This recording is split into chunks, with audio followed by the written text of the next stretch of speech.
Doctor, cancer ட்ரீட்மெண்ட்னாலே எல்லாருக்கும் முடி கொட்டுமா sir? கண்டிப்பாக இது ஒரு தவறான ஒரு எண்ணம். அதாவது ஒவ்வொரு வாட்டியும் நான் சொல்லுவேன், ஒவ்வொரு ட்ரீட்மெண்ட்டுக்கும் ஒவ்வொரு வைத்திய முறை மாறி மாறி இருக்கும். ஃபார் எக்ஸாம்பிள் பிரஸ்ட் கேன்சர் எடுத்துக்கோங்க, அதுக்கு ஹார்மோனல் டேப்லெட்ஸ் தான் கொடுக்க போகிறோம்னா ஒன்றுமே தலைமுடி கொட்டாது. இப்போ லங் கேன்சர்ஸ்லேயுமே நிறைய பேருக்கு டேப்லெட்ஸ் வைத்திய முறை வந்துருச்சு. ஃபார் எக்ஸாம்பிள் கோலன் கேன்சர்ஸ், நிறைய கிட்னி கேன்சர்ஸ், இதுக்கு எல்லாமே ட்ரீட்மெண்ட்டே டேப்லெட்ஸ் தான். இதுக்கு தலைமுடி கொட்டவே கொட்டாது.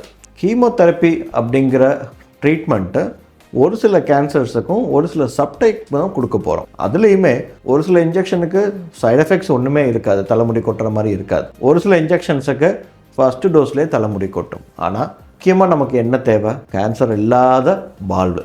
அதுக்கு ஒரு சின்ன டைம் லைன் மட்டும் தலைமுடி இல்லாமல் இருக்கும். கீமோ ட்ரீட்மெண்ட் எடுக்கும்போது தலைமுடி கொட்டும், அதுக்கப்புறம் திரும்ப வளர்ந்துடும். அதனால் பயப்பட வேண்டாம்.